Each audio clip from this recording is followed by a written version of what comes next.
마테오가 전한 거룩한 복음입니다. 주님 영광 받으소서.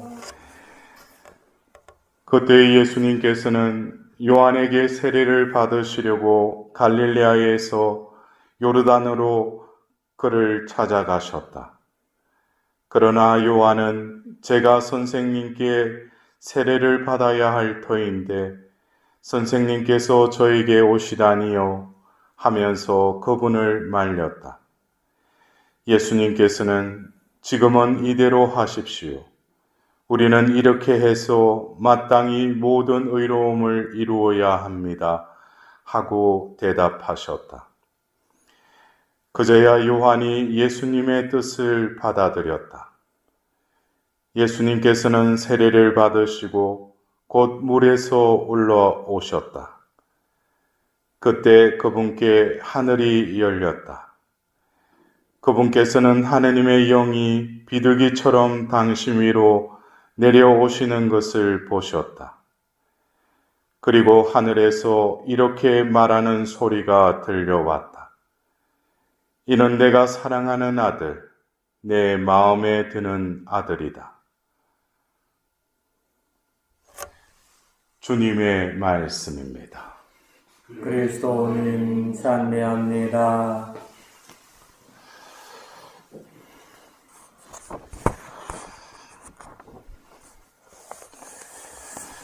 참 빛으로 이 땅에 오신 예수님, 우리가 지난 대림 시기의 그 기다림과 또 성탄에 하나님께서는 우리 가운데 빛이신 그분을 태어나게 하셨습니다. 그 빛은 이제 어제 우리가 공연 대축일을 통해서 서서히 그 빛이 온 누리를 향해서 퍼져나가고 있는 것을 우리는 또 어제 전례를 통해서 또 묵상하였습니다. 어쩌면 우리가 예수님이 오신 지 2000여 년이 이제 지났습니다.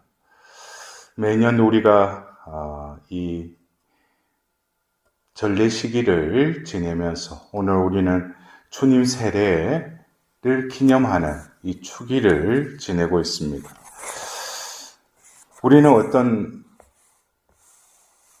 예식적으로 내가 세례를 받았다. 또 그리고 여러분들 또 세례를 받기 전에 성인이 돼서 세례를 받으려 했다면 또 어떤 일정 기간 동안에 그 세례를 받기 위한 또 교리 교육을 받았을 것입니다. 그러나 우리가 아무리 교리를 배우고 또 마음의 준비를 해서 세례 성사를 받았다고 하지만 하나님께서 이 세례의 그 은총을 우리가 어떻게 감히 이해할 수가 있겠습니까? 우리 존재 자체가 하나님의 자녀가 되었다는 것입니다. 우리는 어떤 세례성사 그 예식 중에 우리는 그냥 물을 부어서 그냥 세례를 준다고 할 때 내가 그냥 한 것은 그냥 물이 부어졌을 뿐인데 옛날에는 또 물 속에 또 들어갔다가 지금도 어떤 그 탑 교파에서는 뭐 물 속에 들어갔다 또 나오고 그러는데 어떤 그런 예식을 통해서 내 존재가 바뀌었다. 그러나 그것은 어떻게 보면 우리의 생각이고 하나님께서는 이미 오래전부터 우리를 어쩌면 생명을 창조하시기 전부터 이미 우리 각자를 선택하셨다는 것입니다. 그래서 오늘 일독서의 그 주님의 종의 노래에서도 여기에 나의 종이 있다. 그는 내가 붙들어 주느니 내가 선택하니 내 마음에 드느니다. 이것은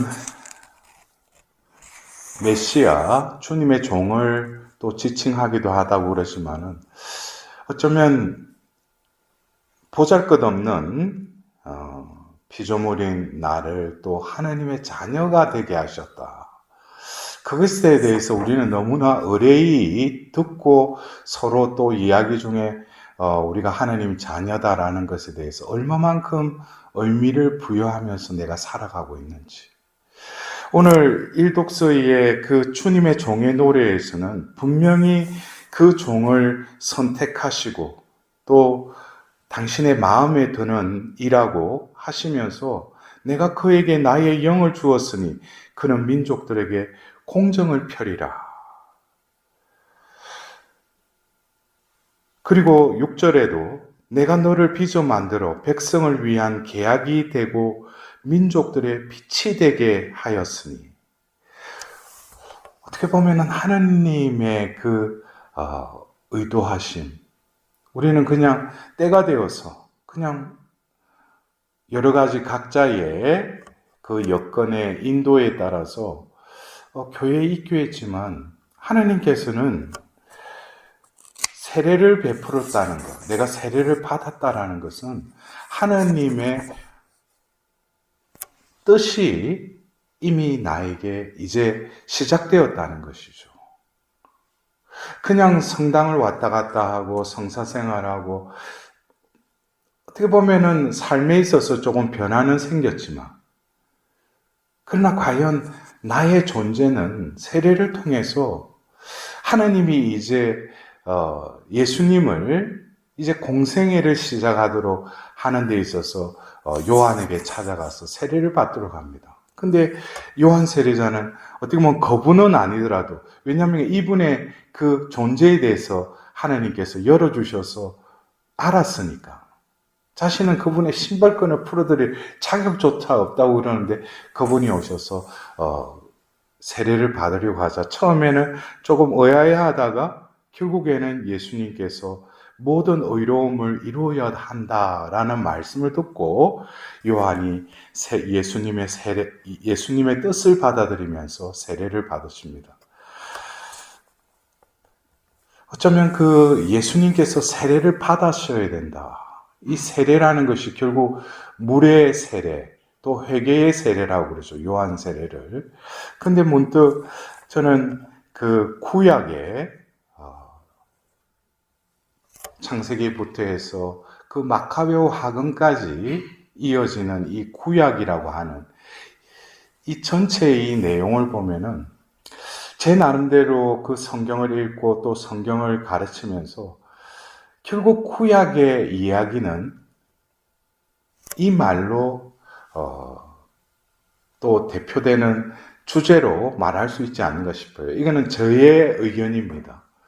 한마디로 말하면은 출애굽에 실패한 사람들의 이야기가 바로 구약이라고 저는 그렇게 이해하고 있습니다. 왜냐하면은 어쩌면 이 구약에 있어서 아브라함으로부터 해서 하나님께서는 뜻을 두고 때가 되어서 그 이집트 노예 생활하고 있던 그들을 하나님께서 홍해바다를 가르셔서 그들을 탈출시키죠. 그러나 그들은 탈출하자마자 또 불평하기 시작합니다. 그리고 이제 시나이 산에서 계약을 맺고 이제 1년여 지나서 그들을 이제 진군하게 해서 이제 가다가 카데스 바네아에서 결국 그들은 정찰 때의 그 보고에 의해서 40년이라는 세월을 광야에서 지내게 되죠. 또 그리고 급기야는 가나안 땅에 들어가지만 우상을 섬기지 말라고 하는 그 하나님의 계명을 우리가 여러분들이 그래요. 우상을 섬기지 말라고 하니까 나는 성당 열심히 다니고 성사생활도 하는데 우상. 여러분들 유일신과 단일신은 분명히 틀린 거예요. 어떻게 보면 여러분들이 하나님을 다 믿어요.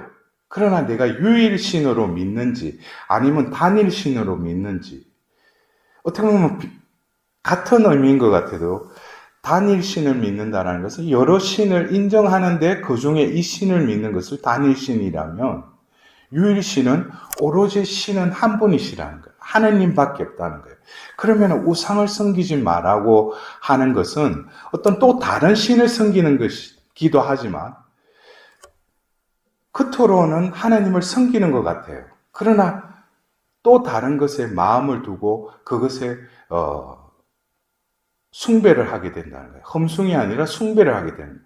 그것은 결국 어떤 신의 형상을 가진 것이 아니고 내 마음 속에 재물이든지 권력이든지 그 무언가에 내가 한눈을 팔고 하나님을 바라보지 못하고 또 다른 것에 내 마음이 쏠린다면 그것은 또 다른 우상을 섬기는 것이죠.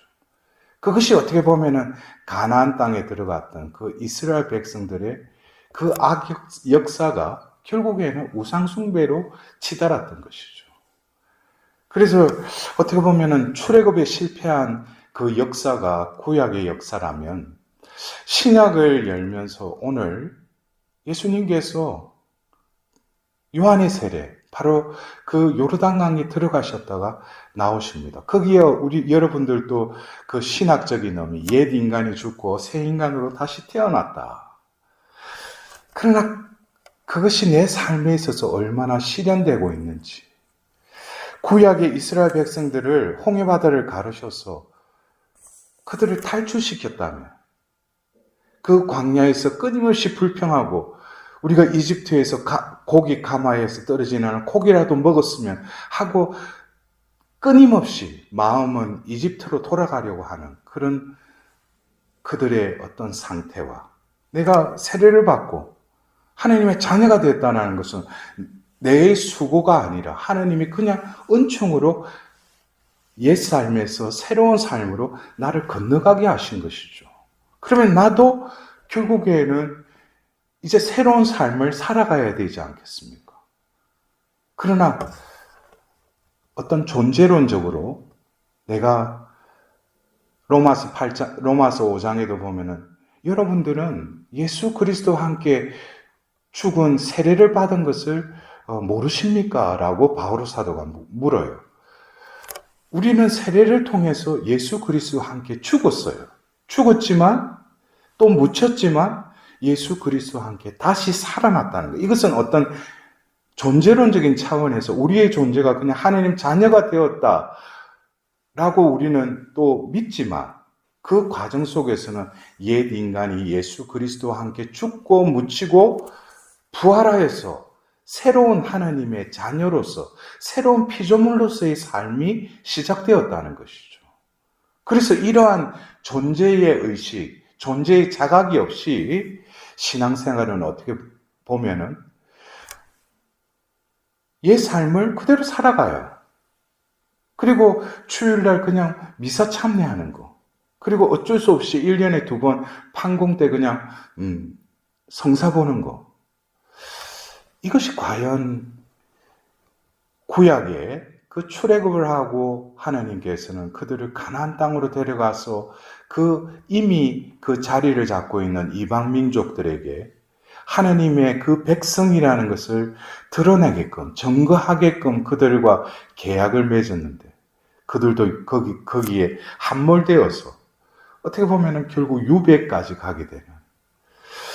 그래서 우리가 이 신약에 하나님의 그 선택된 백성, 자녀로서 오늘 우리는 이 주님 세례 추기를 지내면서 오늘 이사야서의 주님의 종의 노래에서도 제가 말씀드렸듯이 하나님께서는 이미 우리를 선택하시고 마음에 들어 하시고 그리고 우리를 통해서 당신의 그 뜻을 이루시기를 원하신다는 거예요. 그래서 민족들의 빛이 되게 하신다. 우리가 거창하게 생각할 필요가 없습니다. 각자가 머물고 있는 공동체, 내 가정 공동체, 제가 또 머물고 있는 우리 또 공동체, 그 공동체에 나는 빛으로 살아가는가? 아니면은 남의 빛까지도 가로막는 어둠으로 살아가는가? 그것에 대해서 우리가 한번 생각해 봐야죠. 그래서 주님의 종의 노래는 보지 못하는 눈을 뜨게 하고 갇힌 이들을 감옥에서 어둠 속에 앉아있는 이들을 감방에서 풀어주기 위함이다. 결국 이게 하나님의 또 뜻이라면 내가 그것을 하는 게 아니죠. 하나님께서 그렇게 이끌어 주실 거라는 거예요. 그렇다면은 나라는 존재에 대해서 분명히 내가 자각을 하고 있고, 그러면 내 존재답게 살아가야 되는데 예전의 삶과 지금의 삶의 확연한 차이점은 뭡니까? 그 전에 내 옛 삶은 내 힘으로, 내 식대로 살았다면은 이제 새로운 삶은 하나님이 예비하시고 그렇게 살도록 우리에게 앞서서 예비된 은총을 베풀어 주신다는 거예요. 그래서 은총에 순응하는 삶, 은총을 구할 수밖에 없는 삶으로 살아갈 때 이 세례성사를 통해서 하나님께서 각자에게 예비하셨고 또 계획하셨던 그 삶을 이 보잘것없는 나의 수명이 다하는 날까지 조금이나마 밝히는 그 빛으로서의 삶을 살아갈 수 있지 않는가 싶습니다. 그리고 더불어서 우리는 인간으로서 누군가에게 인정받고 받아들여지기를 원합니다. 그래서 어떤 때는 어떤 사람에게 또 핀잔이나 안 좋은 말 들으면 또 상처받죠. 그러나 이 세례를 받은 그 존재는 이제는 인간의 인정과 대우가 필요 없죠. 나에게 공헌하셨어요. 예수님을 통해서도 예수님 세례 때도 분명히 하늘이 열리시면서 그 성령을 통하여 들려주셨던 그 소리, 이는 내가 사랑하는 아들, 내 마음에 드는 아들이다. 이것은 나의 존재감의 모든 힘의 근원이 하나님이 나를 받아들여 주시고 나를 사랑해 주시고 당신의 마음에 들어 하신다는 거예요. 이것에 대한 분명한 이 반석 위에 나의 존재가 믿음의 반석 위에 서 있다면 어쩌면 많은 이들이 스트레스, 또 그것으로 신경증, 정신병까지 드는 이 현대사회에서 자기 자존감, 나는 하나님이 나를 받아들이셨다. 하나님의 사랑받는 자녀다. 하나님의 그 마음에 드는 자녀다. 그러나 우리의 숙제가 필요하죠. 우리는 그냥 받기만 할 것이 아니라 하나님께서 베풀어 주신 것에 이제 응답드리는 삶을 살아가야 되겠죠. 하나님이 나를 사랑하셨다면 그 사랑에 나도 나 자신을 온전히 내어 던지셔야죠. 그분의 마음이 내 마음이 되어서 나를 필요로 하는 이들에게 진정으로 손과 발이 그들을 위해서 기도할 수 있는 또 다른 하나님의 마음을 가질 수 있도록, 그렇게 할 때 하나님께서는 오늘 이 주님 세례 축일로 이제 내일부터 연중 시기가 시작됩니다. 어쩌면 우리가 이 1년을 시작하면서 그 기다림의 시기, 또 하나님께서 하늘의 문을 열고 당신의 아들을 보내주신 시기, 그리고 이제 예수님과 일치를 이루는 세례성사를 통해서 우리는 하나님의 자녀로서 이제 이 연중 시기를 지내야 할 것입니다. 끝으로 우리가 이 이사야서의 그 하나님의 그 뜻이 하나님 자녀로 불림받은 나 자신이 오늘 주님 세례 축일과 더불어 나의 세례를 바라보면서 나도 이 세상에 내시고 나를 부르시고 당신이 뜻하신 그 뜻을 이룰 수 있는 복된 자가 될 수 있도록 저에게 강복해 주시도록 하나님의 자비를 구하도록 합시다.